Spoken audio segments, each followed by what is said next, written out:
Every moment that has happened, is happening, and will happen are all there concurrently. Again, it's ever present. And each of those moments are like a photograph, all stacked on top of each other in this great giant stack. Well, every once in a while, since everything is energy, frequency, resonance, vibration, every once in a while, two of those moments will resonate at the same frequency for just a moment. And we will get what we call a time slip, where one moment in time can see the other. We're actually getting a glimpse of another point in time where we can look into the past, and the past is looking into the future. Mike, Ricksecker, welcome to Passion Harvest. I'm really excited to have you on the show today. Thank you, Luisa. I'm really happy to be here, and I appreciate you having me today. This is one of my favorite subjects, time, and a big congratulations on your book, Travels Through Time, Inside the Fourth Dimension, Time Travel and Stacked Time Theory. I guess I'd love to start. In the concepts of time for the audience. What is time? Yeah, that's a fascinating question because time doesn't really exist. It's something that we as humans have devised to really explain our reality. We use it to keep track of the seasons, when to plant the crops, when to show up at work so our supervisors don't get upset at us, that sort of thing. But time itself, it really doesn't exist. It's our existence here in the fourth dimension, which is where our consciousness resides, is in the fourth dimension. And so when we look at what we call time, we have this analogy, the river of time, which is a nice analogy. And the time is actually the water in this river, but it's not the water itself that's making that river flow. It's the banks that are holding that water, that time in place. Now, if we were to remove those banks, all that water, all that time would spill out and just be stagnant. It wouldn't be moving. It would be like this giant lake, and we could move about in it as we wish. Another way to look at that is take a small town that we may be driving through. Maybe speed limit's 35 miles per hour. That's the speed that we're driving through it. There's a couple of houses, a church, gas station, little store, that sort of thing. And maybe it takes us about 10 minutes to drive through this town. So we have a time relationship with the town and the objects within it. Now, let's say instead we're going over that town in an airplane, and we're able to see all of those buildings all at once. The little store, the houses, etc. It's all there at one time. And so now, instead of having a time relationship with it, we have a relationship with it in space, a spatial relationship. And so this is what time really is that it is everything as a whole. And I mentioned before that we are really in the fourth dimension, our consciousness, but there are up to 11 hyperspatial dimensions according to our theoretical physics. So everything above that fifth, sixth, seventh dimension would have complete access to everything that is in the fourth dimension, or have complete access to what we call time. I mean, I just love this subject. It's such a hard concept to grasp in our humanness.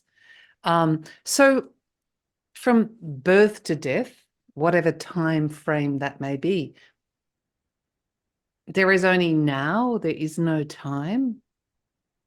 That's one way to look at it, is everything is one consistent present. And in fact, Socrates uh, got into the idea of what exactly is the now. What is time? It is this ever persistent present.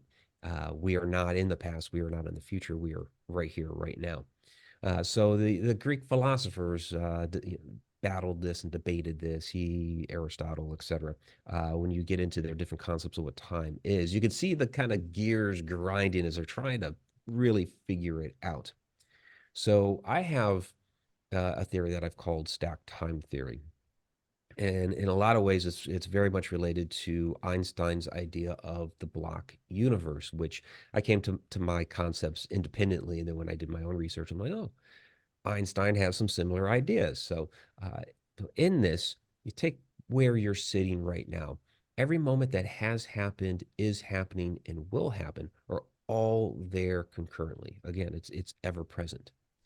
And each of those moments are like a photograph, all stacked on top of each other in this great giant stack.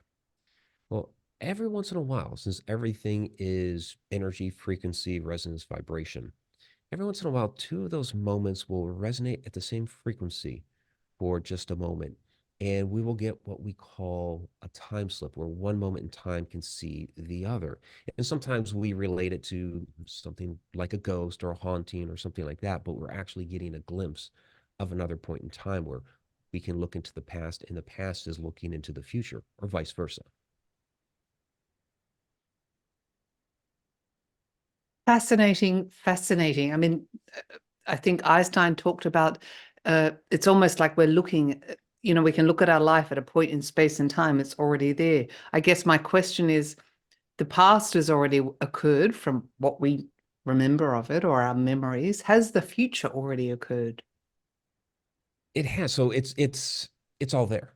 It's again all ever present. Now, it doesn't mean that the free will doesn't exist, or we're kind of trapped, because there is this idea of the future influencing the present, or the future influencing the past, where moments that for us aren't going to play out until somewhere down the road are actually, again, because it's all right here, are able to influence our existence now or our existence previously. And I'll give an example of this.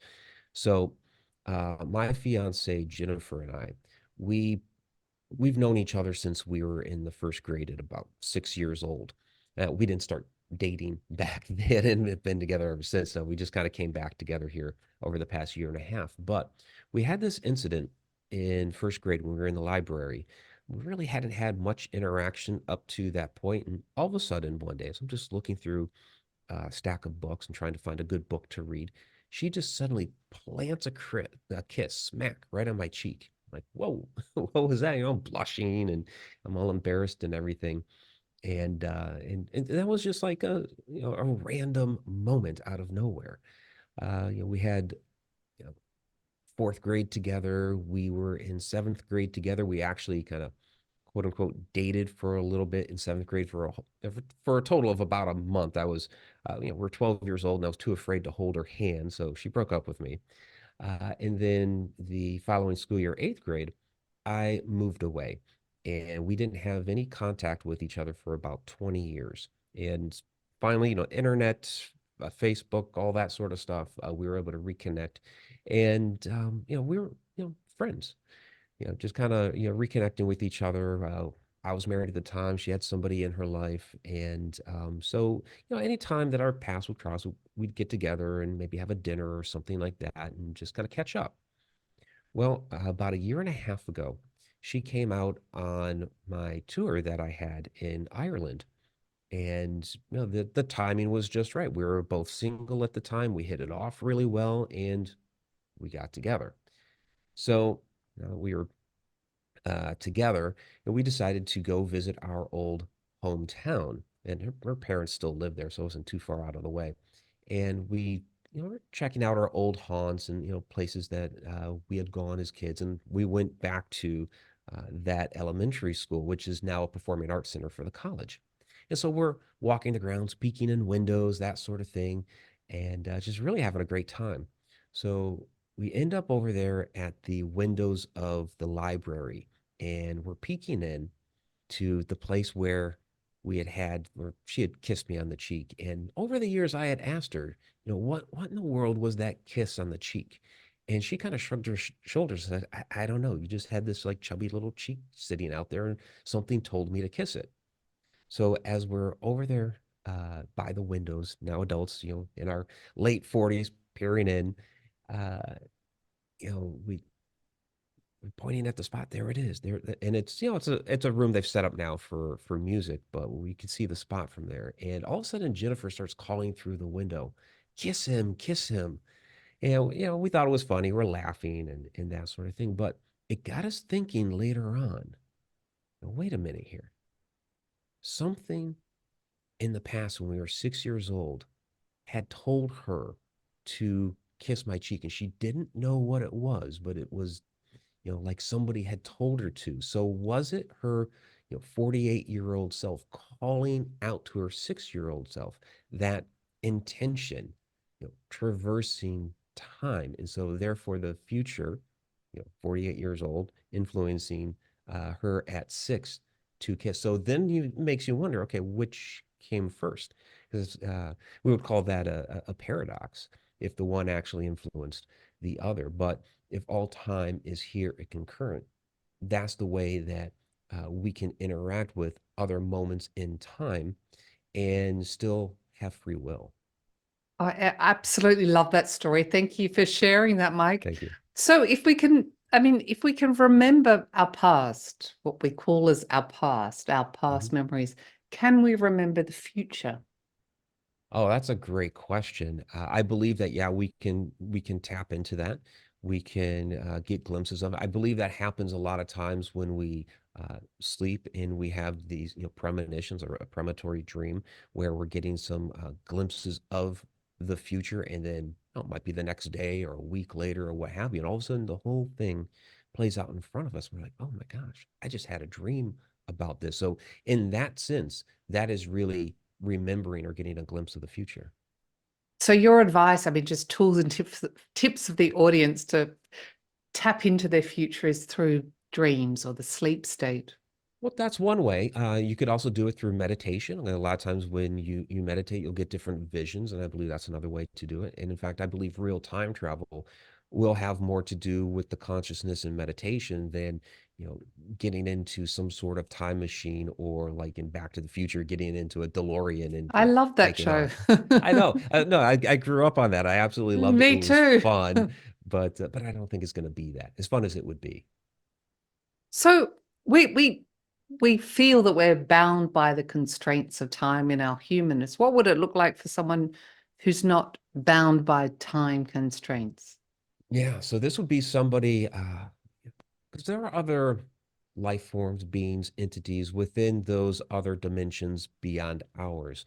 And so for them, time would be like an object that they can slip in and out of. So, like with us, access to all the dimensions that are below ours, or same things for those other entities and beings that are beyond our dimension. They have free reign and access over time, so they can slip in and out of past, present, future at will. And a great example of this, I think, was in the movie Interstellar.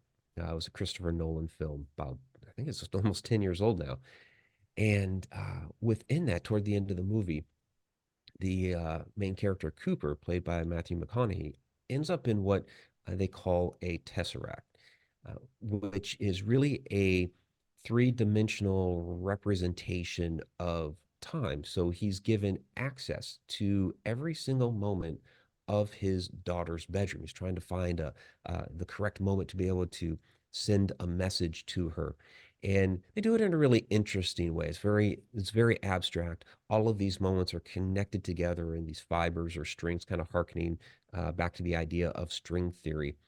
But this is, I think, a fairly close representation to what somebody in another dimension would see time as. But really, because we are stuck within this dimension, we're going to have a hard time really grasping It's what hard. that would look like. Yeah. Yeah. Um, I think a great example of that um, is by Michio Kaku. We were in an episode of Ancient Aliens that we were in together. We're talking about other dimensions. He gives this great example of, take a fish in a pond, and we'll say that that's, to them, a two-dimensional world. You take the fish out of the pond, and it's like another dimension to them, and that would be like 3D space, to us, lifting them out of the pond, and they get to see a whole world that they never knew existed. It would completely blow their mind, what they would see and experience being pulled out of that pond. And so I think the same thing with us. If you were to pull us out of our fourth dimensional existence into the fifth dimension, sixth dimension, and beyond, it would just completely blow our minds as to what we would actually see. Mm. You spoke about time slips. What does that mean?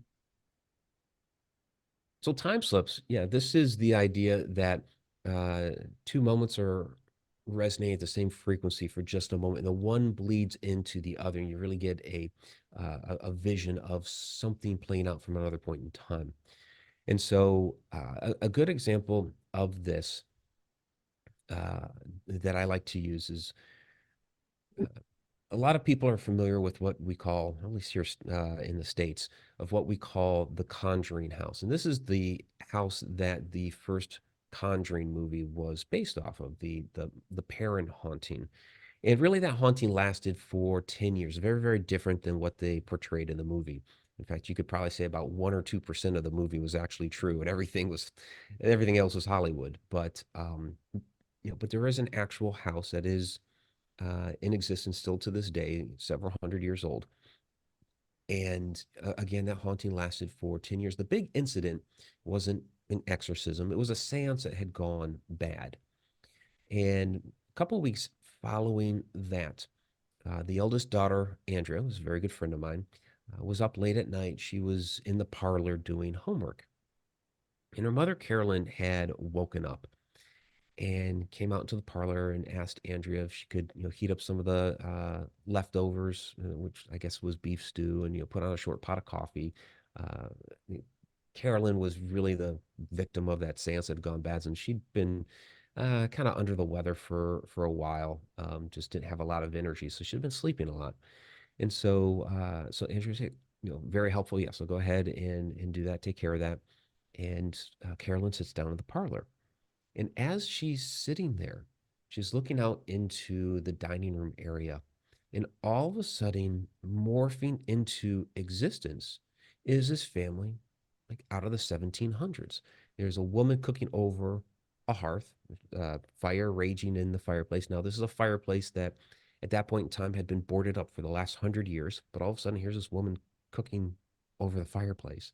There's a couple of kids running around, and there's two gentlemen sitting at a table with pewter steins, and they turn and they look right at Carolyn, and they basically acknowledge that she's there. And the one guy kind of nudges the other and says, "Well, would you look at that?" As if Carolyn was the ghost. And then the scene kind of slowly dissipated away. So that was a moment there where, yeah, Carolyn was looking into the past, but those gentlemen from the past are looking at her into the Incredible. future. Yeah. Wow. So what does that say? I mean, we term it past lives. If Mm-hmm. you, I'm not sure about your thoughts about reincarnation. Yeah. What does that say about multiple incarnations? Yeah, great question. So I do believe in reincarnation, and it took me a while to kind of to reconcile that one. Okay, if I believe all time exists, Mhm. if it's all concurrent, So it's all then how now. it's all now. So how do past lives come into play with that? Well, this would come into play if you also believe that our consciousness is being projected from outside of our dimension. Now, it could be projected from the sixth, seventh. It could even be projected beyond our known dimensions. So, we could get into all kinds of ideas about simulated universe, or where we go when we die. Is that heaven? Is this like the home world? Where is that? It's someplace beyond. So if our consciousness is being projected down into this world, on this dimension, then yes, that would mean that our consciousness is projecting multiple lives at the same time. So all of our past selves, our present self, and our future selves are all here right now. And when we have some of these like deja vu moments, some of those I do believe are like remnants left over from dreams, which would still be a glimpse of the future, or some fragment left over from traveling to the future while we're sleeping. But I believe some of these deja vu moments also are when we walk into a room and one of our past live selves are right there right now with us. And that's why I feel so dang familiar, because we're there at the same time in multiple lives. Gosh, this could be like 10 episodes, but I'm trying to condense it. You Sure. spoke about a simulation. So are we living in a simulation? I believe so. I don't necessarily believe it's a computer simulation. Hmm. I believe it's something more organic, There's so many biological. theories. I There yes. really are, and it's we use the idea of a computer simulation now because it's the height of our technology. Hmm. But you look at our technology, 150 years ago, and some of those guys, especially like Nikola Tesla, had some fantastic ideas of technology that we would have in the future, but they had no idea of how that would actually be pulled off. Like yeah, Tesla actually had ideas for drones, artificial intelligence, that sort of thing, and he thought it was going to be like gears and wheels and radio waves. Well, because he didn't know the silicon microchip was going to be invented, which is really what's propelling that right now. So uh, the idea of a simulation, I don't think we have a grasp on. To We have ideas of how it would work, but we don't know the technology behind what would make it work. That said, um, our ancient cultures, ancient religions have been talking about a simulation for thousands of years. They just never really used that term when we talk reincarnation. It's the same idea It's a of fancy logging. word, yes. It is, yeah. It's the same idea as logging in and out of a computer program or logging in and out of a simulation, like a flight simulator, or even we could go down the road of computer games and what have you. You're entering into a world outside of our own, generally to learn something, whether it's flying or whether you're just interacting with some sort of environment, playing something out for a while, and then you log back out. Well, this is the same thing as like being born into this world, living out your life, learning some lessons along the way, and then you pass away and you start the cycle over again. Even Christianity, talks about that we're here right now in this world preparing for the next world, which is what you do when you interact with this simulation. You're preparing for something. So we've already seen this concept in our culture for thousands and thousands of years, just not the same word. So yeah, I do believe that we are in some sort of simulated environment, that we are accessing this world from beyond. I don't think that we have a pure grasp on how that truly functions, but I think we have some interesting ideas of how it does. So then I guess the question is why? Why are we having this human experience? Oh, that's the biggest question, Yeah. right? Why are we down here? And I think that's something that humanity's been trying to eh, that we've been trying to answer that forever. What is our purpose here? Um, the larger grand scheme of it all, I don't think we really know. But that said, I think that there are some other things that we can do while we're here that are very purposeful and meaningful. One, love each other. Two, help each other out. And three, the knowledge that we gain while we're here, we pass that on to the next generation. Because humanity gets into these vicious cycles, and they forget lessons that they've learned. And so, if we can pass on that knowledge, then perhaps we won't enter into some of those cycles again, or maybe lessen the blow when humanity starts going down that road again. So those are some reasons I think of that we can look to as to why we're here, but that overarching, why are we playing all this out? None of us truly know. Yeah, perfect answer. You spoke about interdimensional beings or Mhm. various dimensions. What are your thoughts on extraterrestrials? It's a term, it's a name. Right. Yeah. I mean, what we are defining as extraterrestrials right now, these can be a lot of different things. So, Mhm. are they beings from another planet across the cosmos? That's one answer. I believe some of them are. I believe our governments do have material from crashes of beings that have come here. I believe some of what we are witnessing or experiencing as extraterrestrials are some sort of interdimensional being that has, and that could still be traversing the cosmos using the dimensional space to come here. Mhm. But some of these seem to live within those other dimensions. And when people have some of these like time loss events where they're abducted or they don't know where the time went, I think a lot of those time loss incidents are they're being pulled into another dimensional space.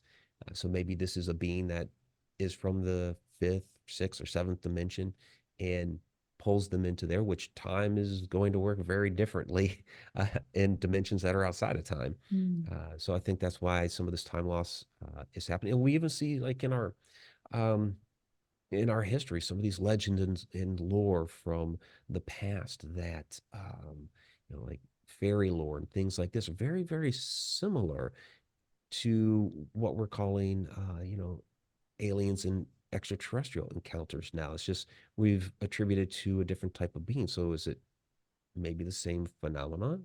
And we have a more modern context to it now. It's possible. And some of them can also be time travelers.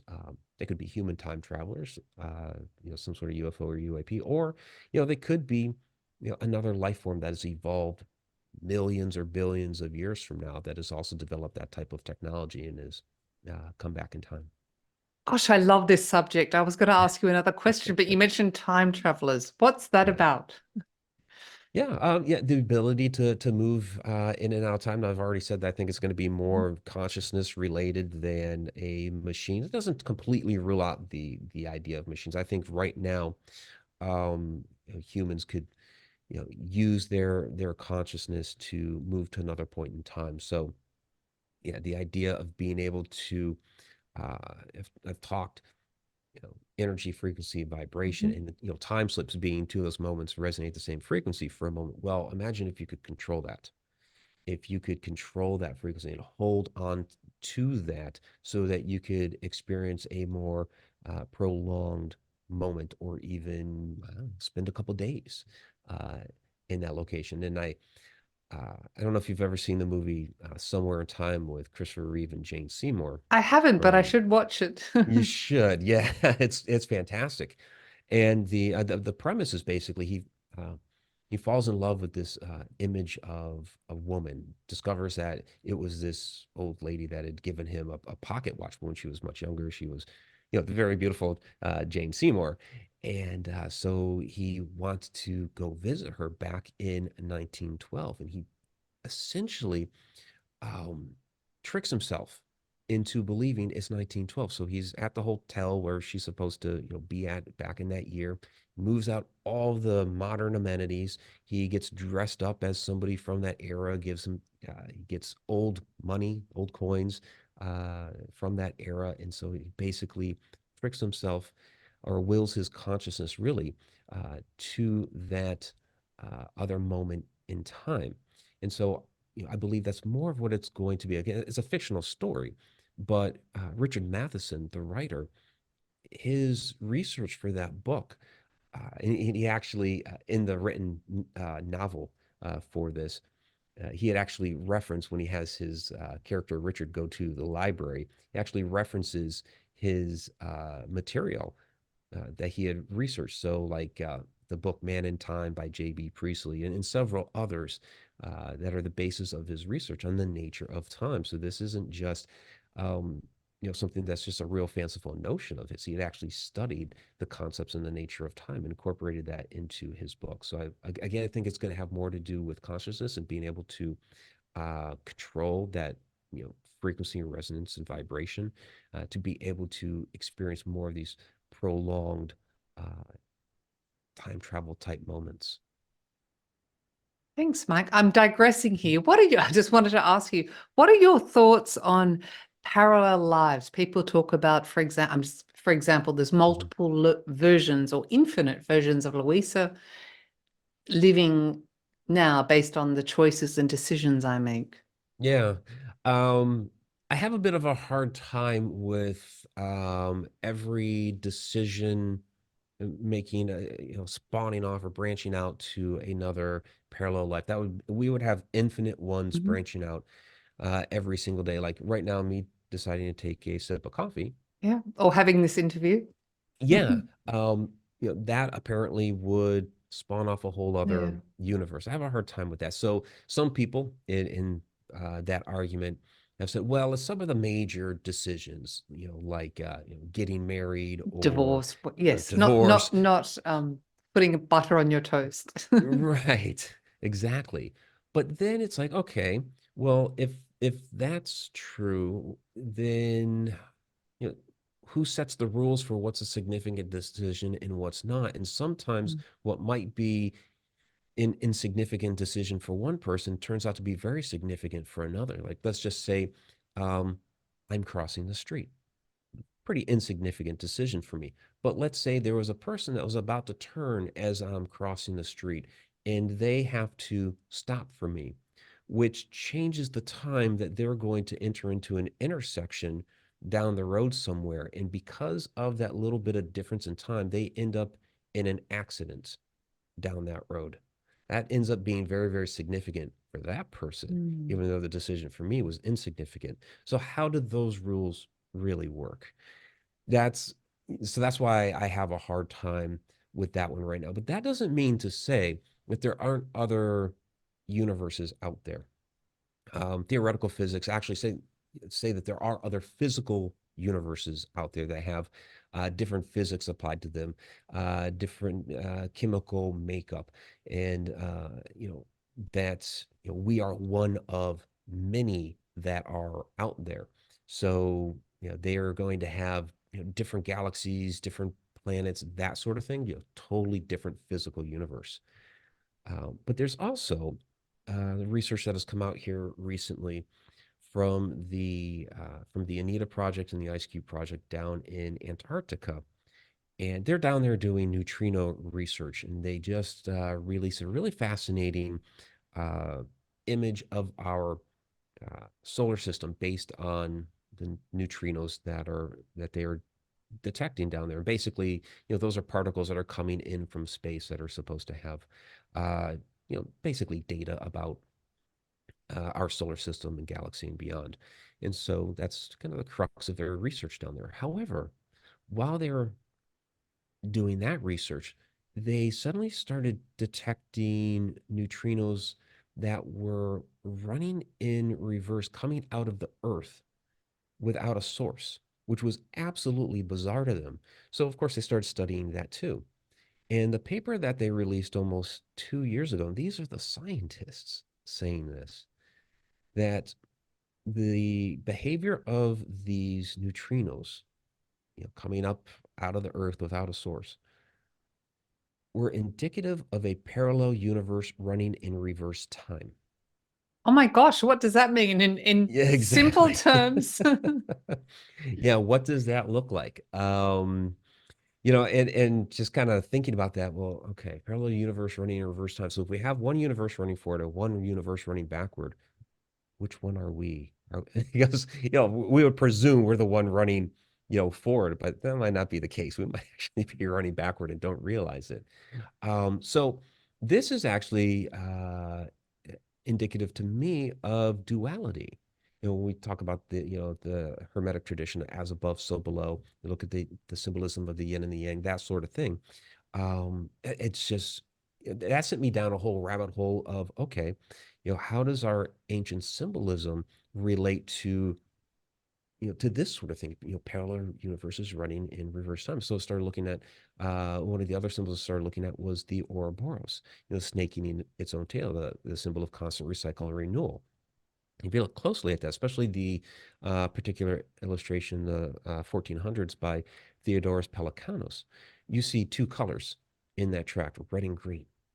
And so if we liken that to the two parallel universes, say the green is running forward and the red is running backward, it means the beginning of one is the end of the other, and the end of one is the beginning of the other. So you're talking here, you know, alpha and omega, the beginning and the end, uh, where they meet, where they converge.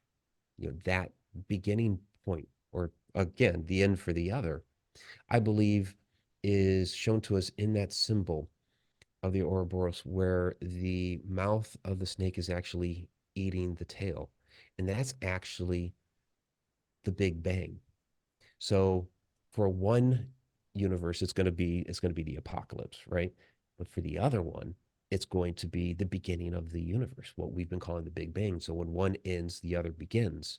So when people start asking what was before our universe, the universe, what comes after our universe, the universe, because it's all A recycling and continuous renewing. It's a cycle. continuous Because cycle. people ask about the future, what's going to happen, and it's just Right. one continuous cycle. Hmm. Absolutely. Fascinate, like so fascinating. You speak about portals to other dimensions Mhm. or perhaps past lives. Well, we'll term them past lives just so it's a common term. What Yeah. are these? Yeah. So portals are really just a gateway or a tunnel to somewhere else. Uh, could be another place in the universe, could be another place on Earth, could be to another dimension, could be to another point in time. NASA has admitted that we have portals right outside of our planet. Now, they call them X points, but they say, yes, they are a type of portal. And what they do, and they've been studying this for 10 years, but uh, it's where the Earth's magnetic shield meets up against the solar wind. And as these portals open and close, they allow more of the protons and electrons from the solar wind to enter into Earth's magnetic sphere. And then we get like more brilliant auroras and things like that.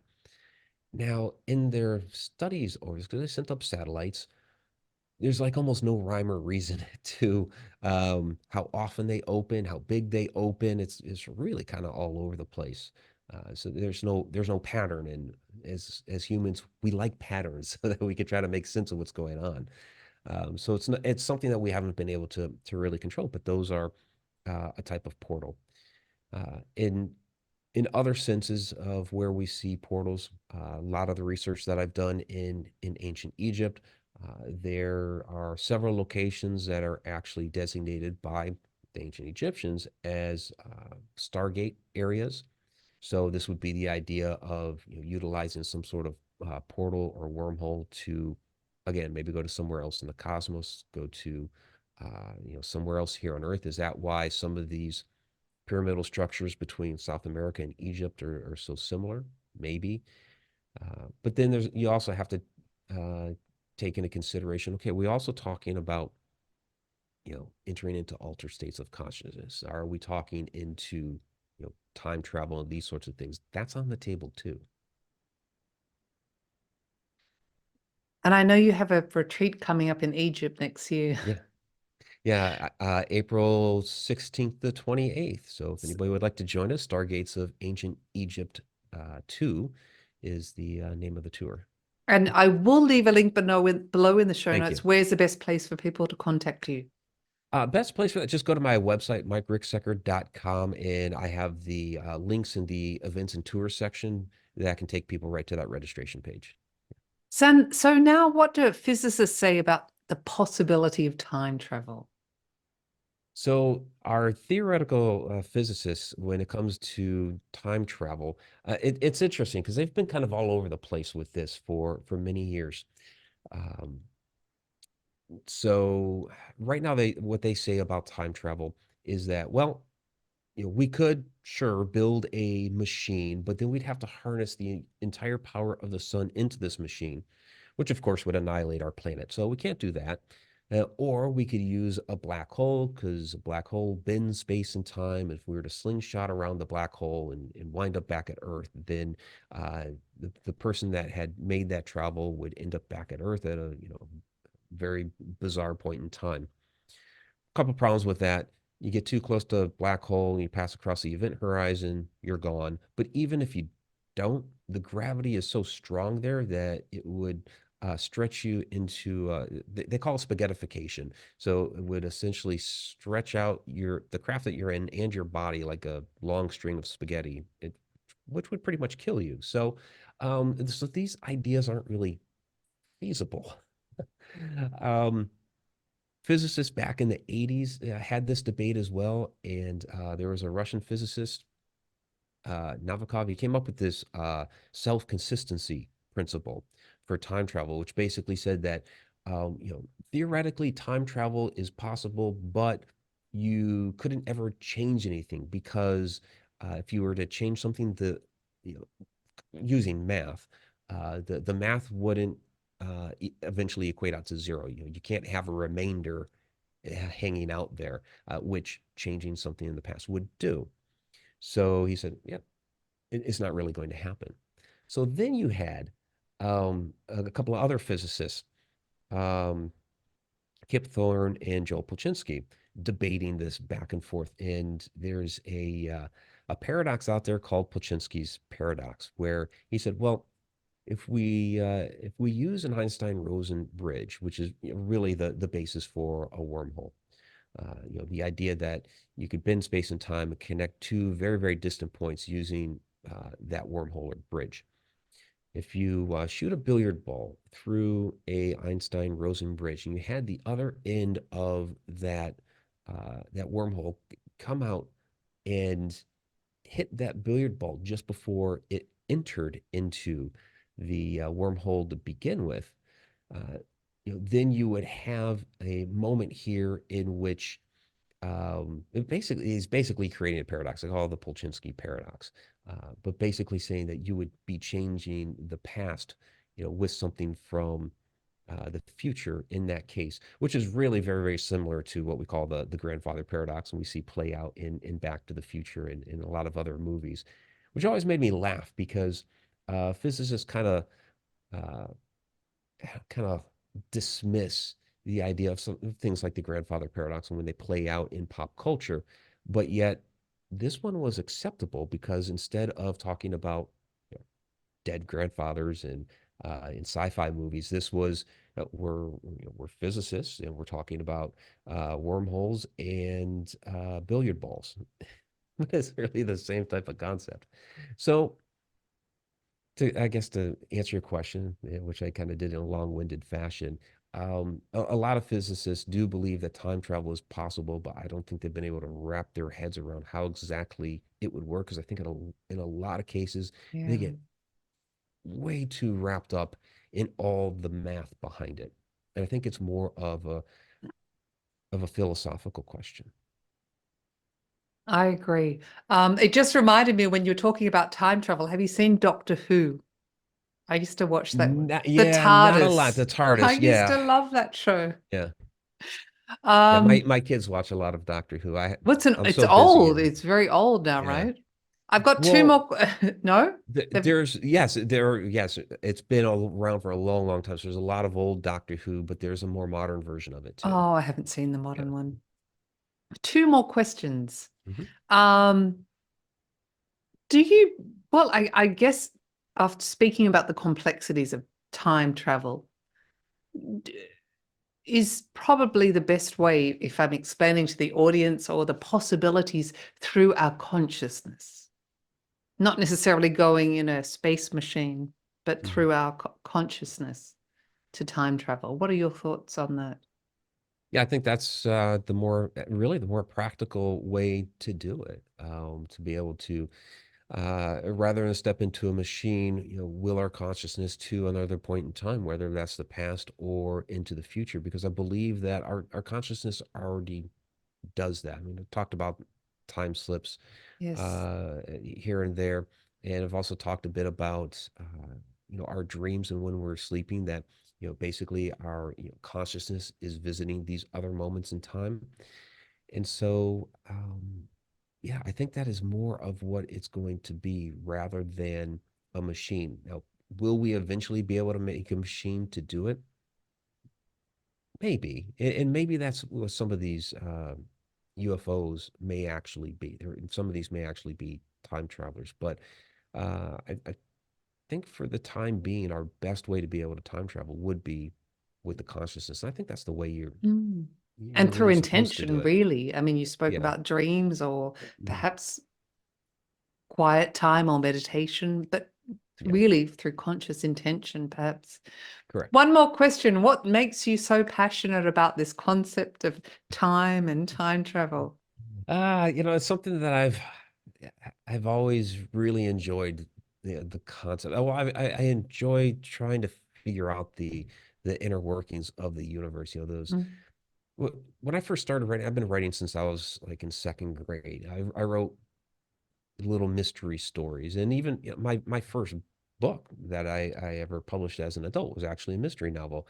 Uh, these ideas of how time works, how the universe works, how all of this unusual phenomena works, how our consciousness works, uh, what's beyond in other dimensions. These are like the biggest mysteries of the universe, and so that really drives me. That's a passion. And in time specifically, I'll go back to the movie Somewhere in Time. I saw that when I was a kid multiple times, and I just was always fascinated with the idea of how he was able to will himself from one point to another, and just something struck me like that's really the way it's going to be, real time I'm going to travel. watch it. And again, goes Yeah, back to conscious intention.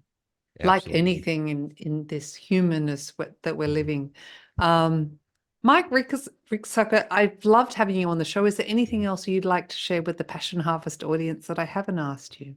Luisa, I really just want to thank you for having me on the show today. People can find me, MikeRicksecker.com. I also have a community that I've put together at what I call the Connected Universe Portal. That idea that, we are all connected to each other, to the planet, and of course to the universe. And so it's a group of like-minded people that have come together to discuss a lot of these topics. I have a ton of content out there, and that's connecteduniverseportal.com. And I will leave a link below in the show Mhm. notes. Thank you. Mike, thank you so much for being on Passion Harvest. I've loved it. It's one of my favorite subjects. So thank you so much. Thank you. Bye bye. If you like this episode, please do subscribe.